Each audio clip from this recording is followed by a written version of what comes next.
Cumpliendo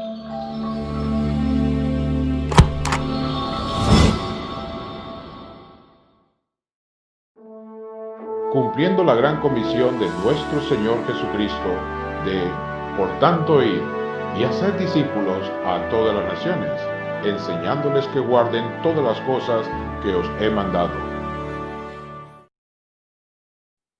Estamos avanzando ya en este mes, qué increíble, ya quedan pocos días para que termine el mes de enero del 2021.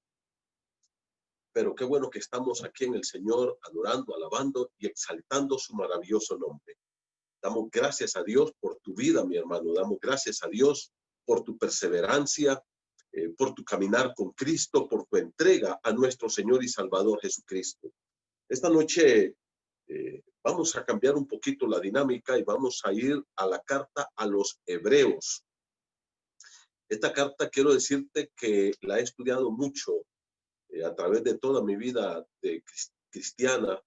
Comencé leyéndola allá por el año 70 y algo, y la he venido luego estudiando una y otra vez. Y últimamente he estado estudiándola y quiero decirte que cada día es refrescante, cada día es vitalizadora, cada día es más la enseñanza que Dios nos da a través de ella.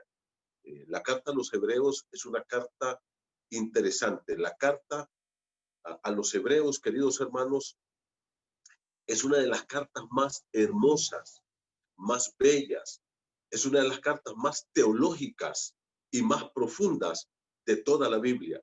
Según los expertos en estudio de la palabra de Dios, la carta más profunda doctrinalmente o teológicamente, como llaman ellos, es la carta a los romanos.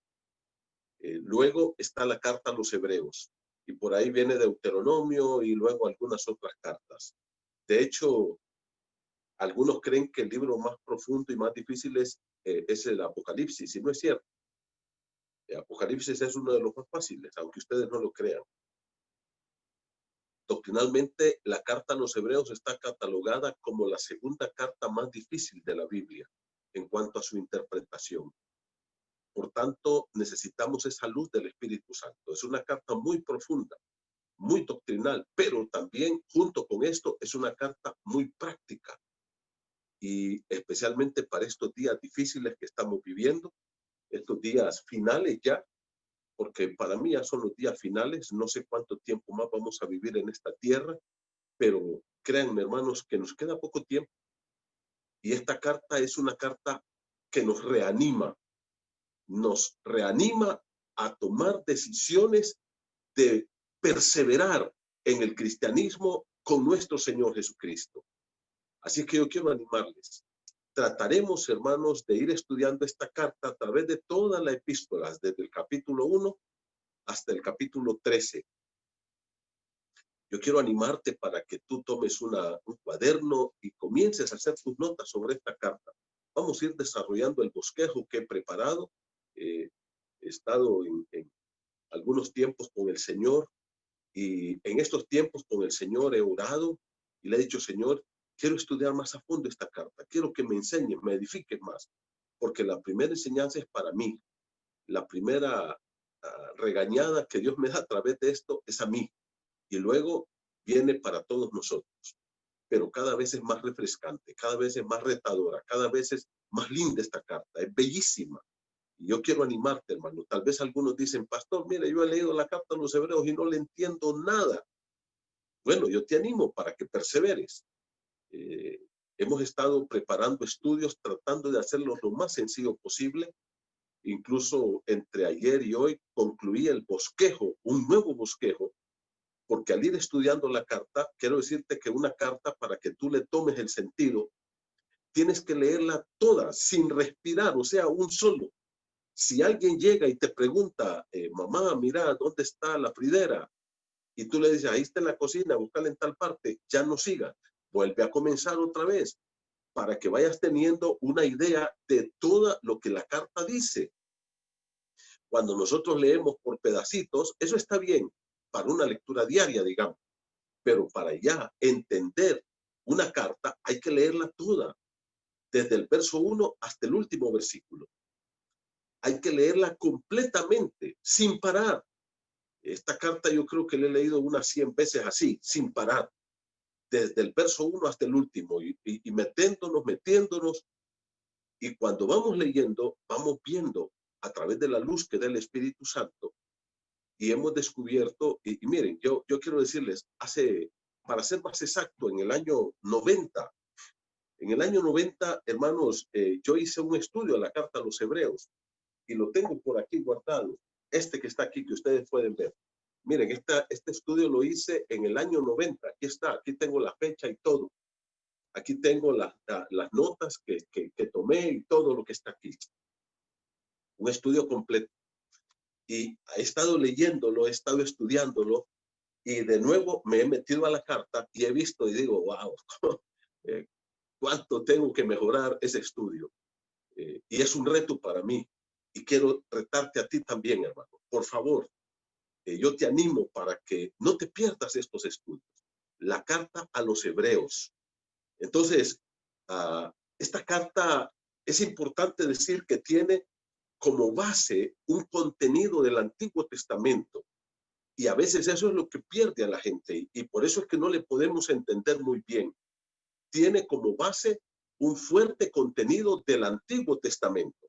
En la carta a los Hebreos, el escritor hace un análisis del sistema mosaico de la ley del Antiguo Testamento, y especialmente lo que tiene que ver en dos áreas, digamos, básicamente. Uno, el área de la revelación de Dios, cómo Dios se dio a conocer, y luego tenemos otro sistema, es el sistema del sacerdocio del Antiguo Testamento, y luego un tercer punto que es todo el sistema salvífico en cuanto a los sacrificios en el Antiguo Testamento.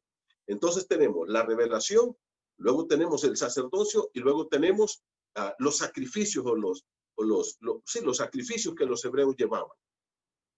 Entonces, todo este contenido es muy antiguo testamentario. ¿Y qué es lo que hace el escritor aquí?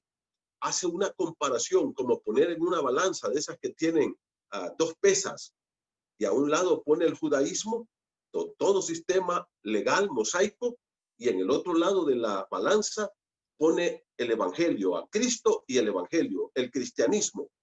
Y al final la conclusión es, el cristianismo es 100% mejor, 1000% mejor.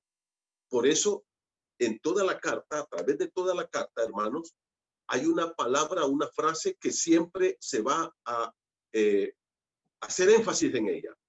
¿Y cuál es? La carta de las cosas mejores. Yo quiero que mires conmigo algunos versículos, por favor. Hebreos es la carta de las cosas mejores. Mira conmigo Hebreos, y vamos a ir ya a la palabra de Dios. Busca Hebreos y vamos a mantenernos ahí.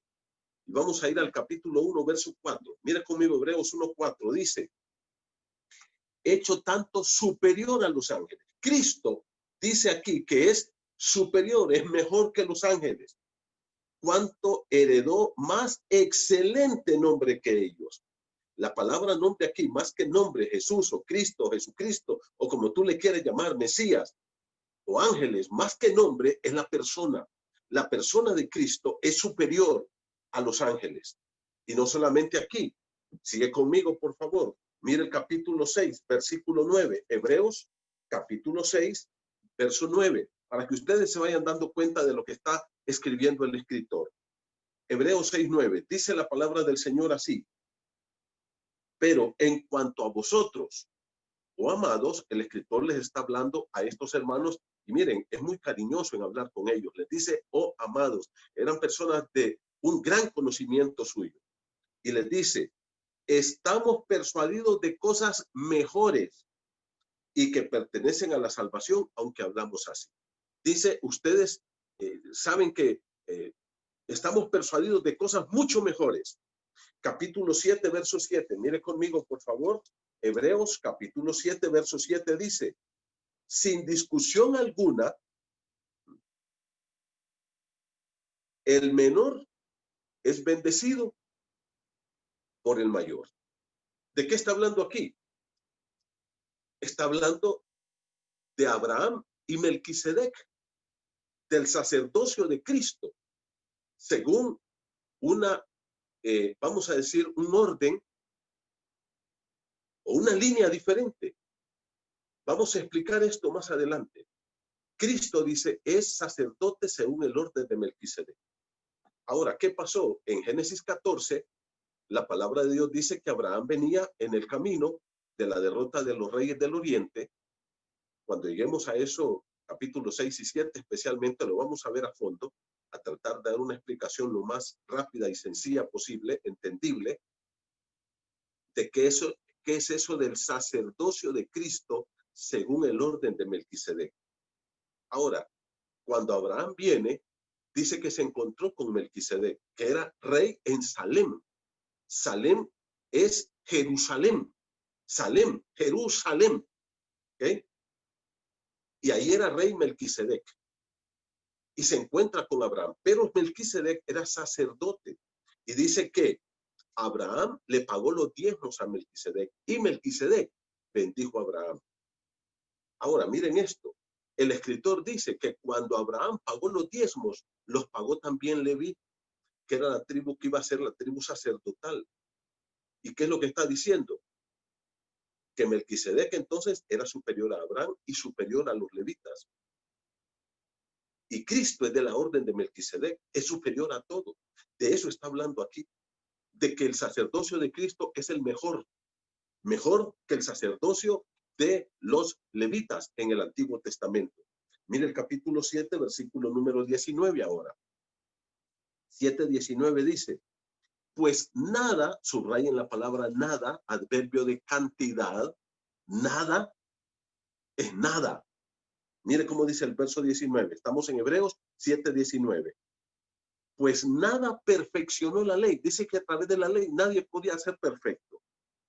Y de la introducción de una mejor esperanza. ¿Sabe cuál es la introducción de esta mejor esperanza? Es Cristo y su salvación que nos hace perfectos ahora, al recibirle como nuestro Señor y Salvador. Mire el capítulo 7, versículo 22. Dice, por tanto es una frase de conclusión en vista de todo lo que les he dicho. Esta es la conclusión. ¿Cuál es la conclusión? Jesús es hecho fiador de un mejor pacto.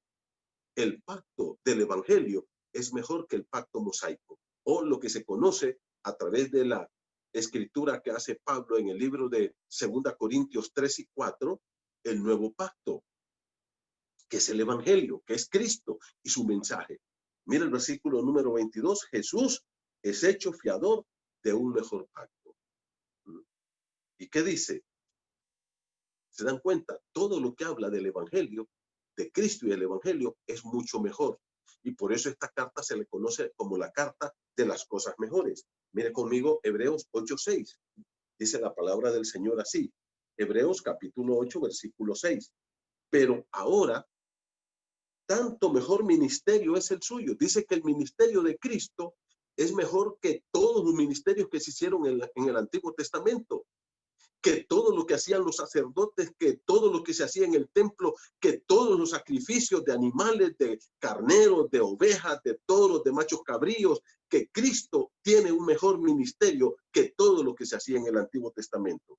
Y dice, pero ahora tanto mejor ministerio es el suyo cuanto es mediador de un mejor pacto. Pacto del evangelio. Es mucho mejor que el pacto mosaico. Capítulo 9, verso 23. Mire lo que dice. Fue pues necesario, Hebreos 9, 23, que las figuras de las cosas celestiales fuesen purificadas así. ¿De qué está hablando? Del templo, del candelabro, de la mesa de los panes de la proposición que habían en el templo en el Antiguo Testamento, que vamos a estudiar esto allá, cómo fue dispuesto eso, cómo Moisés puso eso en el tabernáculo. Ha estado leyendo Éxodo y ahí estaba cómo iba a poner todo eso dentro del tabernáculo, los utensilios. Y cuando Moisés levantó el tabernáculo y metió el arca, y metió los querubines, y metió la mesa de los panes de la proposición, y metió el candelabro, y metió todo lo que había ahí, que no era mucho realmente.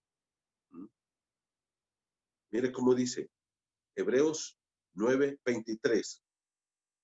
Fue pues necesario que las figuras de las cosas celestiales fuesen purificadas así. ¿Cómo?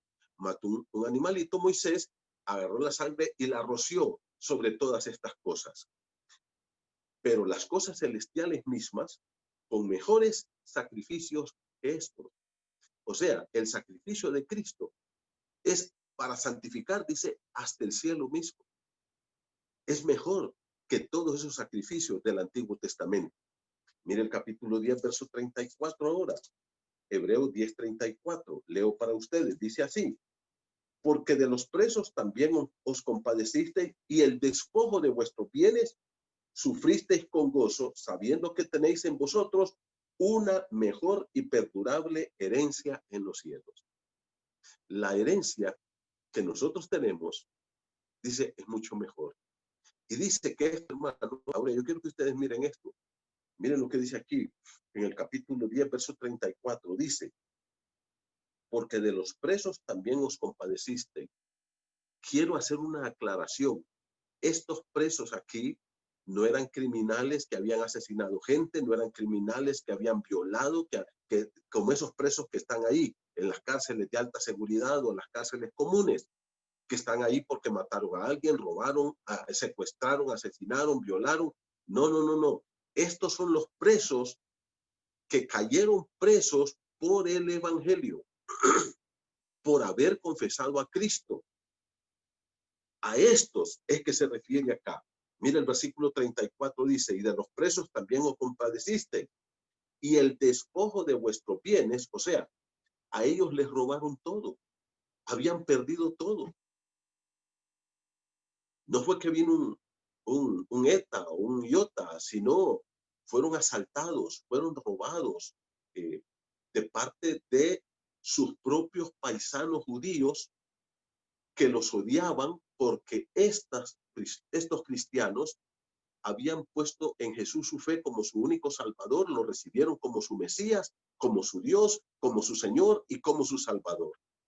Cuando ellos se convierten al cristianismo, entonces sus compatriotas, y eso ustedes lo pueden leer allí, eso comienza en Hechos capítulo 7. Ahí comienza la persecución. Al final del 6, con la captura de Esteban, 7, muerte de Esteban, 8, aparece Saulo persiguiendo la iglesia, 9 es la conversión de Saulo, que iba a perseguir cristianos camino a Damasco. Y ustedes pueden leer a través de todas esas primeras páginas de Hechos, de la historia de la iglesia primera, cómo esta gente sufrió persecución y tuvieron que huir. Perdieron todo. Fueron saqueados, robados, y si no se van, los hubieran matado.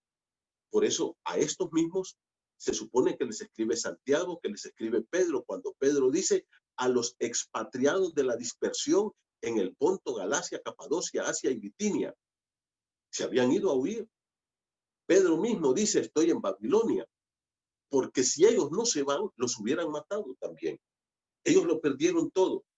Ahora, hermanos queridos, esta es la carta entonces de las cosas mejores, porque aunque ellos habían perdido todo, mire cómo dice el versículo 34, por favor. Dice: sabiendo, esto me encanta. Hermano, escuche, usted tiene que saber estas cosas para que su corazón no sea capturado por lo material aquí. Para que usted, mi querido hermano, no viva pensando día y noche en las cosas materiales nada más. Mire el versículo 34, termina diciendo: sabiendo que tenéis en vosotros una mejor y perdurable herencia en los cielos. Aquí lo podemos perder todo. Aquí podemos perder incluso nuestra propia vida, pero hay algo mejor que nos está esperando. Por eso Hebreos es la carta de las cosas mejores. Mire el capítulo 11, versículo 16. Dice 11:16. Pero anhelaban una mejor ¿qué? Una mejor patria. Y estas personas sufrieron todo eso, pensando: no importa perderlo todo, no importa dejarlo todo, tenemos algo mejor, una mejor patria, la celestial. Versículo número 16, pero anhelaban una mejor, esto es, una patria mejor. ¿Qué patria? La celestial. Por lo cual Dios no se avergüenza de llamarse Dios de ellos, porque les ha preparado una ciudad. Mire el 11:35, dice así: Las mujeres recibieron sus muertos mediante resurrección.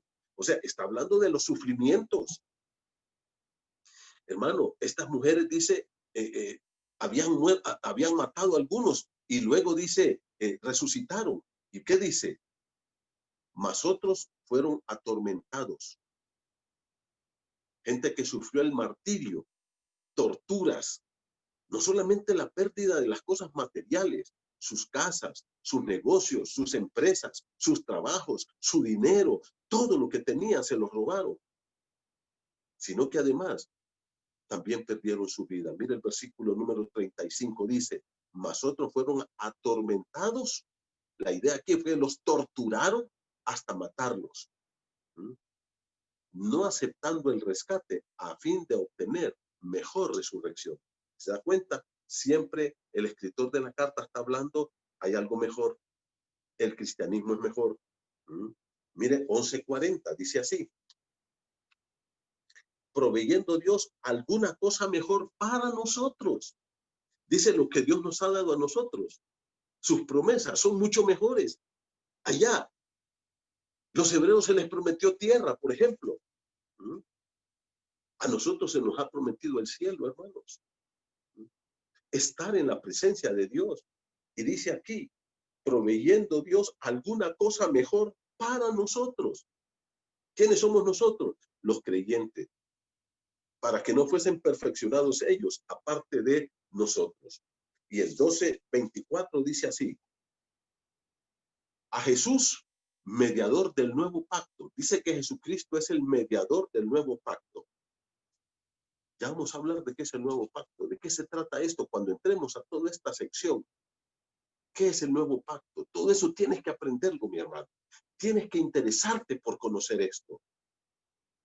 Y mira cómo dice a Jesús en el versículo 24, mediador del nuevo pacto y de la sangre rociada. ¿Qué sangre? La sangre de Cristo, que habla mejor que la sangre de Abel. Dice que la sangre de Cristo es mejor. Ahora, hermano, ¿te das cuenta? Aquí todo es mejor en la carta a los hebreos. Y no vamos a entrar a una discusión profunda, pero quiero que miremos algunos elementos previos de entrar a fondo, a ver ya desde el capítulo 1 en adelante. En primer lugar, ¿quién escribió esta carta? Esa es una buena pregunta que tenemos que hacernos. Y literalmente te lo digo así, directamente, esta carta es anónima. Cualquiera que te diga fue Pablo, esa es una suposición nada más. Si alguien te dice fue Pedro, es otra suposición. Pero la carta, verdaderamente no sabemos quién escribió. ¿Cuáles son algunos nombres que se proponen como los escritores de esta carta? Pablo es el que encabeza la lista. Es el que tiene la mayor parte de escritores o de intérpretes a favor de él. Pero también está Apolos. Algunos dicen que fue Apolos, otros dicen que fue Bernabé, otros dicen incluso que fue Timoteo, y hay algunos otros ahí. Pero, en resumen, ¿quién escribió la carta a los hebreos? No sabemos con certidumbre. Pero hay algunas cosas que tú tienes que saber, por lo menos unas 5 cosas así rapidito. En primer lugar, el escritor de esta carta era un judío que conocía a perfección el Antiguo Testamento. Era un judío. La otra cosa, este personaje que escribió esta carta habla en primera persona plural, nosotros, cuando habla a los judíos. Mira conmigo el capítulo 2, verso 1. Dice Hebreos capítulo 2, verso 1. Por tanto es necesario que con más diligencia atendamos a las cosas que hemos oído, no sea que nos deslicemos. En el capítulo 3, por ejemplo, verso 9, dice, donde me tentaron vuestros padres, me probaron y vieron mis obras 40 años. Y en el 19 dice la palabra del Señor, y vemos que no pudieron entrar a causa de la incredulidad. Por tanto, creemos que si era un judío que conocía muy bien el Antiguo Testamento. Además de eso, era un hombre amigo de Timoteo. Mira lo que dice Hebreos 13:23. Mira conmigo Hebreos 13:23. Era un amigo de Timoteo. Dice así, sabed que ya está en libertad nuestro hermano Timoteo, con el cual, si viniere pronto, iré a verlos. O sea, Timoteo había estado preso, como ustedes pueden ver, esta era una persecución tremenda. Cualquiera que agarraban lo metían preso, lo torturaban, le decomisaban todos sus bienes y aún los mataban. Timoteo había logrado, por la gracia de Dios, salir libre de la prisión. Y el escritor entonces les dice, ya nuestro hermano Timoteo está libre y él va a venir. Y este es uno de los versículos que usan muchos para decir, fue Pablo el escritor de esta carta. Porque lógicamente Timoteo era el hijo favorito de Pablo. Era el discípulo favorito. Y era el que compartía el ministerio más cerca que nadie con el apóstol Pablo. Quiero decirles que también hay otro punto aquí, que él quiere viajar a ver a estos hermanos. Ahí lo dice en el verso número 23, con el cual, si viniere pronto, iré a verlos. Probablemente era un hombre que andaba de manera itinerante predicando el evangelio y quería visitar a estos hermanos en los lugares donde ellos estaban. Y por último, también es posible que él estaba en este momento en Italia. Es probable que en Roma. Miren lo que dice el versículo 24. Saludad a todos vuestros pastores y a todos los santos. Los de Italia os saludan. Es probable que él estaba en Roma o en Italia, en algún lugar de ahí, cuando él escribió esta carta. Pero a ciencia cierta no sabemos. Si usted quiere decir que fue Pablo, está bien, no vamos a pelear por eso. Si usted dice que fue Bernabé, está bien, no vamos a pelear por eso. Pero, en resumen, la carta no sabemos quién la escribió. Pero hay algo que tú tienes que saber, hermano. ¿Sabes qué? Que estos hermanos que recibieron esta carta, ellos sí sabían quién se las enviaba. Ellos sí sabían. Ellos, cuando recibieron esta carta, mira, el hermano fulano de tal fue el que nos escribió esta carta. Pero eso se fue perdiendo con el tiempo y no tenemos una identificación clara de quién escribió esta carta. Ahora, ¿en qué fecha más o menos fue escrita esta carta? ¿Cuándo se escribió? Según Hebreos capítulo 10, ve conmigo a Hebreos capítulo 10, por favor. Y de nuevo te digo, no vamos a entrar en mucha profundidad en esto, solamente quiero que quede establecido, pues, quién escribió la carta, no lo sabemos, es anónima. ¿En qué fecha más o menos fue escrita esta carta? Bueno, aquí más o menos sacamos un dato. Mira lo que dice Hebreos capítulo 10, verso 1. La ley, porque la ley, teniendo la sombra de los bienes venideros y no la imagen misma de las cosas, nunca puede, mire cómo dice aquí, por los mismos sacrificios que se ofrecen continuamente cada año, hacer perfectos a los que se acercan. De otra manera, versículo 2, cesarían de ofrecerse, pues los que tributan este culto limpios una vez, no tendría ya más conciencia del pecado. Y ahí sigue hablando, versículo número 3, pero en estos sacrificios cada año se hace mención, versículo 4, porque la sangre de los toros, y sigue hablando ahí. Y ahí viene, y pueden leer todo el capítulo, no lo vamos a leer. Pero ¿de qué está hablando aquí el escritor, hermano? Que cuando él escribe esta carta, todavía el templo y el sacerdocio estaban en pie. Ahí está en todo el capítulo. Él dice que los sacerdotes están entrando, que están ofreciendo sacrificios, que todavía todo el aparato religioso mosaico respecto al templo estaba en pie cuando él escribe esta carta. ¿Qué pasó? En el año 70 después de Cristo, Tito, el general romano, entró a Jerusalén. La devastó. Lo único que dejó Tito fue ese pedazo de muro que está ahí en Jerusalén hasta la vez donde van a llorar los judíos, el cual se llama el Muro de los Lamentos. Barrió todo. Los judíos fueron dispersados y a partir de ese año no hubo más nación de Israel hasta el año 1948. Ahora, hermano, ¿cuál es el punto aquí? Si este templo estaba todavía y habían sacrificios y habían sacerdotes y todo el aparato religioso ahí alrededor del templo estaba, quiere decir que el templo no había sido destruido. Por tanto, la conclusión es que esta carta fue escrita antes del año 70. Probablemente, mi hermano, entre el año 67, 68, los que más conservadores, los estudiosos de la Biblia más conservadores, más serios, opinan que más o menos fue escrito en el año 68 después de Cristo, a más tardar al año 69. Entonces, más o menos en esa fecha fue, porque también a través de esta carta se les dice que tengan paciencia, que la persecución pronto va a terminar. ¿Cuándo terminó la persecución religiosa?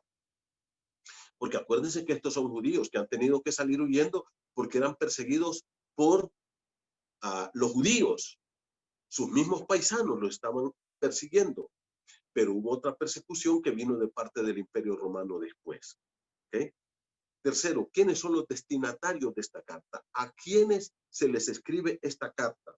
Cuando nosotros observamos la lectura de esta carta y todo lo que dice, que está impregnada de enseñanza antiguo testamentaria desde el versículo 1, capítulo 1 hasta el capítulo 13, podemos nosotros decir que estos eran judíos que conocían todo este sistema mosaico, que conocían qué era el templo, qué había en el templo, quiénes eran los sacerdotes, que conocían cuáles eran los sacrificios, cómo se hacían, para qué servían, cómo Moisés purificó el templo, cómo de los héroes de la fe del Antiguo Testamento en el capítulo 11. Entonces, estas personas eran cristianos judíos que se habían convertido a nuestro Señor Jesucristo. A propósito, ya tenían varios tiempo de estar convertidos. Mire el capítulo 5, versículo 12. Lea conmigo Hebreos 5, 12.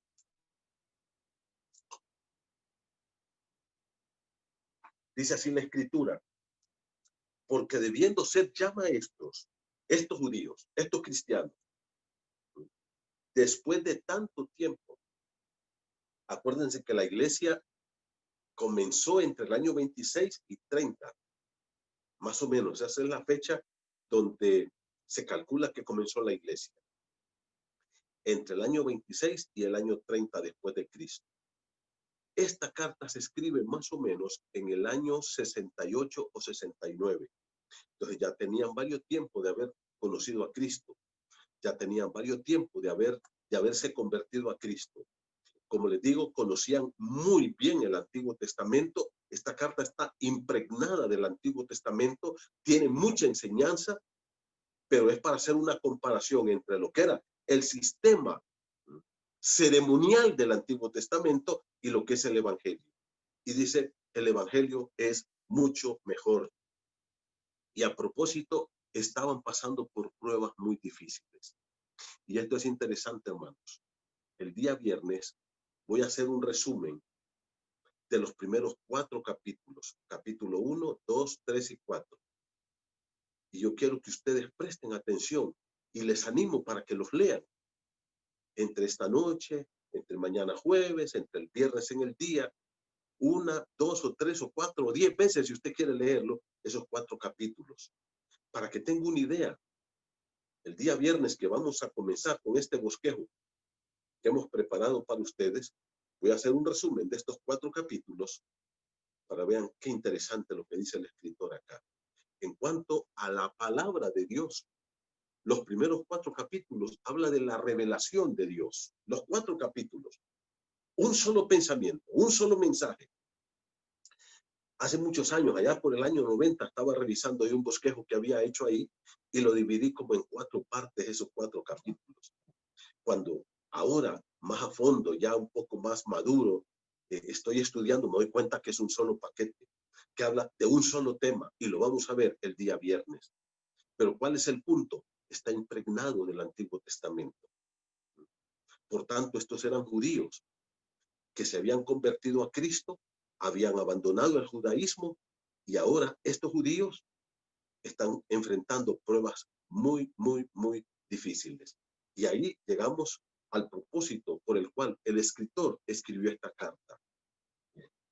La carta a los hebreos, hermanos, es un llamado que el escritor hace a estos hermanos judíos cristianos que tenían mucho tiempo de padecer. Mire conmigo el capítulo 10, por favor, Hebreos 10, 32. Y ahí puedo ponerles ahí varios ejemplos, pero miren lo que dice el versículo número 32. Dice, Hebreos 10, 32. Pero traer a la memoria los días pasados en los cuales, después de haber sido iluminados, una vez que la luz de Cristo llegó y se convirtieron y vieron a Cristo como su Mesías, Rey, Amo, Señor y Salvador, lo aceptaron y se convirtieron a Cristo. ¿Qué dice? Traed a la memoria los días pasados, en los cuales en esos días, después de haber sido iluminados, sostuvisteis gran combate de padecimientos. Por una parte, ciertamente con vituperios y tribulaciones fuisteis hechos espectáculo. Y por otra, llegasteis a ser compañeros de los que estaban en una situación semejante. Dice que los hicieron espectáculo. Acuérdense de todo lo que hacían, se burlaban de ellos, se reían, los llevaban a los circos y ahí les hacían burla. Bueno, tantas cosas. Versículo número 34, porque de los presos también os compadecisteis. No estoy diciendo que no debemos ir a las cárceles a predicar. Yo he ido muchas veces a predicar a las cárceles, pero recalco, no es de esos presos comunes que está hablando aquí el escritor. Está hablando de los presos cristianos que por su fe cayeron en prisión. ¿Y qué dice? El despojo de vuestros bienes sufristeis con gozo, sabiendo que tenéis en vosotros una mejor y perdurable herencia en el cielo. Mira el versículo número 35. Este versículo es clave. No perdáis pues vuestra confianza, que tiene grande galardón, porque os es necesaria la paciencia. ¿Cuál es el punto, hermanos? Estos hermanos estaban perdiendo la paciencia. Ya estaban hastiados. Decían, ¿cuándo se va a terminar nuestro sufrimiento? ¿Cuándo se va a terminar? En el capítulo 5, yo quiero que ustedes miren, que ya lo leímos en parte, pero yo quiero que ustedes vayan conmigo. Dice la palabra del Señor así. Voy a leer para ustedes Hebreos, capítulo 5, versículo número 11. Mire conmigo Hebreos 5, 11. Y esto, hermano, preste atención a lo que le voy a decir. No se vaya a ofender, por favor. Pero si usted no entiende lo que es el sacerdocio de Cristo según el orden de Melquisedec, está dentro de este grupo de hermanos. ¿Qué grupo? Mire el versículo 11. Acerca de esto tenemos mucho que decir. ¿Acerca de qué? Del sacerdocio de Cristo según el orden de Melquisedec. Y dice, y difícil de explicar por cuanto os habéis hecho tardos para oír. ¿Sabe lo que significa ser tardos para oír? Incapacidad de entender las revelaciones de la palabra de Dios. Este libro, lo que Dios dice aquí, dice el escritor, se han hecho tardos para oír. Mira el versículo número 12, porque debiendo ser ya maestros después de tanto tiempo, tenéis necesidad de que se os vuelva a enseñar cuáles son los rudimentos de Cristo, los rudimentos de la palabra de Dios, y habéis llegado a ser tales que tenéis necesidad de leche y no de alimento sólido. Y todo aquel que participa de la leche es inexperto en la palabra de justicia, porque es niño, pero el alimento sólido es para los que han alcanzado madurez, para los que por el uso tienen los sentidos ejercitados en el discernimiento del bien y del mal. Por tanto, dejando ya los rudimentos de Cristo, vamos adelante a la perfección. Ahora, ¿qué es el punto acá? Que estos hermanos, por causa de la persecución, de sus sufrimientos, habían decaído en un desánimo, en una frialdad, habían dejado de estudiar la Biblia, habían dejado de orar, habían dejado de ayunar, habían dejado de ofrendar, habían dejado todos lo que son las prácticas virtuosas del cristianismo. Y habían llegado, ¿qué dice? Después de tanto tiempo, debiendo ser maestros ya, habían entrado en un profundo hoyo espiritual. ¿Qué lo llevó a eso? El periodo de sufrimiento. ¿Por qué escogí esta carta para que aprendamos de la palabra de Dios? Por esto, hermanos. Estamos viviendo un tiempo crítico. Algunos hermanos preguntando, ¿cuándo va a terminar esto? El lunes en la noche estábamos hablando con los caballeros y algunos muy asustados compartiendo cómo los precios se van a disparar este año, cómo la escasez va a venir, cómo otras empresas se van a ir a la quiebra, cómo muchos van a ser despedidos de su trabajo, incluso problemas con algunos bancos. Y uno se pregunta, ¿y si pierdo mis ahorritos? ¿Qué va a pasar con esto? ¿Qué va a pasar con lo otro? ¿Será que voy a trabajar? ¿Cuándo me voy a poder salir de mi casa? ¿Cuándo voy a poder andar con libertad? Y encontramos, hermanos, algo caótico a nuestro alrededor. Algunos de ustedes han perdido parientes muy queridos. Yo he perdido familiares que he amado mucho y he llorado por ellos. Quiero decirles que he llorado por pastores amigos que se me han ido, pastores que he compartido con ellos. La semana pasada murió mi querido maestro Max Pérez, un hombre con que compartí tantas cosas juntos. La pregunta es, ¿cuándo va a terminar esto? Hermanos que me llaman, pastor, ore porque mi mamá tiene COVID, mi abuela o mi papá o mi hermano está muriendo. Y eso, la pregunta es, ¿cuándo va a terminar? Y hay muchos hermanos que están yendo hacia abajo en su vida espiritual. El escritor dice, no se cansen, no se cansen. Están en el mejor lugar, hermanos. Estamos en el mejor lugar con Cristo en el Evangelio de Jesucristo. Estamos en el mejor lugar. Esta gente, escuche bien, por su situación, habían entrado en una crisis espiritual y ellos estaban pensando, ¿de qué sirve ser cristianos? ¿Será que hay algo bueno en esto? Desde que nos convertimos, solo hemos perdido todo: familia, casa, trabajo, empresa, negocios, amigos, parientes, que ahora se han vuelto nuestros enemigos. Hemos tenido que huir. ¿Qué hemos ganado con todo eso? Y entonces ellos están diciendo, mire, si regresamos al judaísmo y renunciamos a Cristo y al cristianismo, nuestros parientes, nuestros paisanos, se van a olvidar un día y nos van a dejar vivir en paz. Y así se va a terminar este problema. Renunciemos.